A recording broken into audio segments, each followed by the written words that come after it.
Di bawah Penjana, menerusi Perkeso, program insentif pengambilan pekerja dan program latihan yang dikenali sebagai Penjana Kejaya telah diperkenalkan bagi menggalakkan permintaan pekerjaan dalam kalangan majikan dan meningkatkan peluang pekerjaan untuk pekerja. Penjana Kejaya menyediakan beberapa insentif iaitu #MyApprentice, iaitu insentif perantis bagi majikan yang mengambil pencari kerja tempatan secara perantis dalam kalangan lepasan sekolah dan graduan. #HireMalaysia, iaitu insentif pengambilan pekerja yang mempunyai 3 kategori. Insentif yang menggaji pencari kerja tempatan di bawah umur 40 tahun, insentif yang menggaji pencari kerja tempatan berumur 40 tahun dan ke atas, insentif yang menggaji pencari kerja tempatan dalam kalangan golongan mudah terjejas termasuk golongan kurang upaya OKU, dan peserta program Return to Work Perkeso. Bantuan mobiliti, iaitu bayaran one-off kepada pekerja yang berpindah melebihi 100 km satu hala dari lokasi tempat pemastautin pencari kerja. Program latihan yang menyediakan latihan semula termasuk program Place and Train yang berdasarkan keperluan majikan dan pekerja yang diambil di bawah Penjana Kejaya. Bagaimanakah cara untuk memohon insentif Penjana Kejaya? Bagi pencari kerja, daftarkan profil anda di My Future Jobs melalui laman web www.myfuturejobs.gov.my.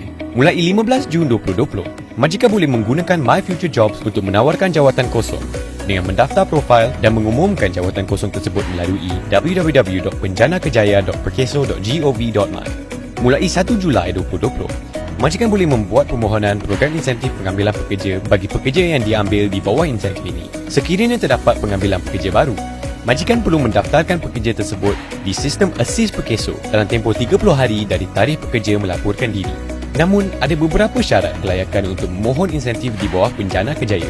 Bagi #MyApprentice, hanya golongan lepasan sekolah atau graduan yang layak mendaftar dan akan diberi insentif kewangan RM600 sebulan untuk tempoh maksimum 6 bulan. Bagi #HireMalaysia pula, terdapat 3 kategori iaitu pekerja berumur di bawah 40 tahun yang akan diberi insentif RM800 sebulan bagi pekerja digaji bulanan RM1,200 ke atas. Pekerja berumur 40 tahun dan ke atas yang akan diberi insentif RM1,000 sebulan. Pekerja OKU yang juga akan diberi insentif RM1,000 sebulan. Ketiga-tiga kategori ini boleh memohon insentif masing-masing selama tempoh maksimum 6 bulan. Pengambilan pekerja dan perantis yang dibuat pada atau selepas 15 Jun 2020 akan layak menerima semua insentif di atas.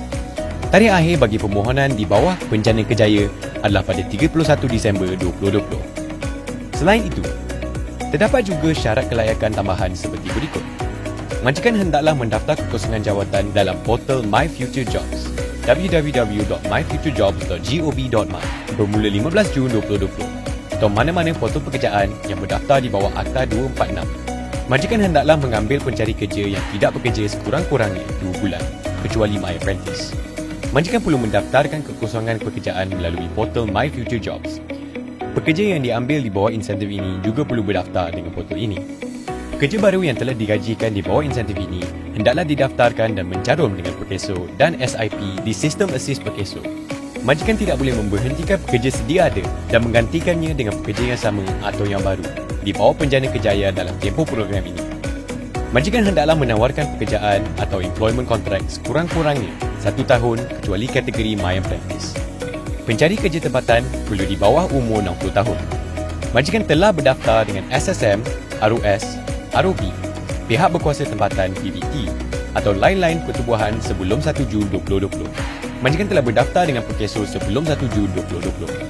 Golongan yang tidak layak memohon Penjana Kejaya adalah agensi pekerjaan swasta ataupun syarikat penyumbaran luar, outsourcing contractor for service, yang membekalkan tenaga kerja kepada perusahaan lain, prinsipal, dan bukannya sebagai majikan langsung.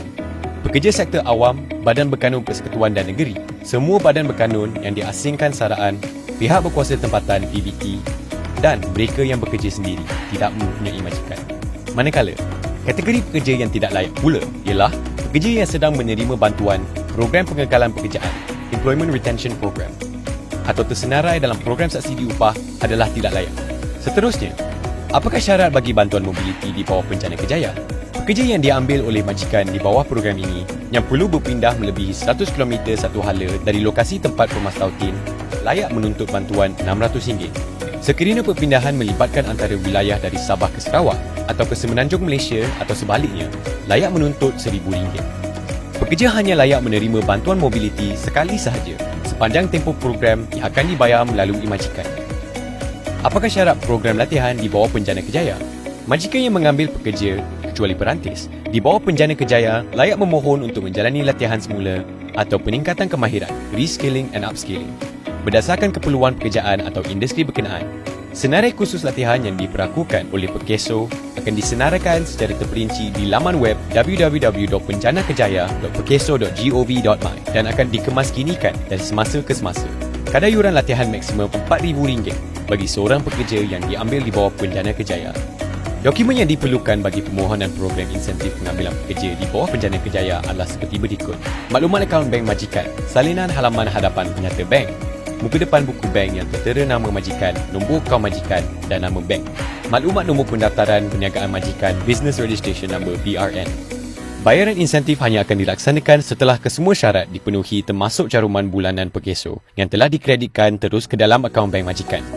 Contoh, pekerja atau perantis yang diambil bekerja pada 1 Julai 2020 tetapi majikan mendaftar dan mencarum pekerja tersebut dengan Perkeso pada 15 Julai 2020. Bayaran insentif hanya boleh dibuat mulai bulan Ogos 2020 dan ke atas. Majikan tidak perlu membuat permohonan setiap bulan. Majikan hanya perlu memastikan pembayaran caruman kepada Perkeso dibuat setiap bulan untuk melayakkan menerima insentif pengambilan setiap bulan. Sekiranya pekerja atau perantis tersebut diberhentikan atau meletakkan jawatan, majikan diwajibkan mengemaskini maklumat pekerja atau perantis di sistem Assist Perkeso terlebih dahulu. Sesungguhnya, Perkeso berharap program ini dapat menggalakkan lebih banyak peluang pekerjaan demi memajukan kembali dan juga meningkatkan ekonomi Malaysia. Bersama-samalah, kita bekerjasama menjana ekonomi negara dengan norma kehidupan yang baharu. #Perkeso Prihatin.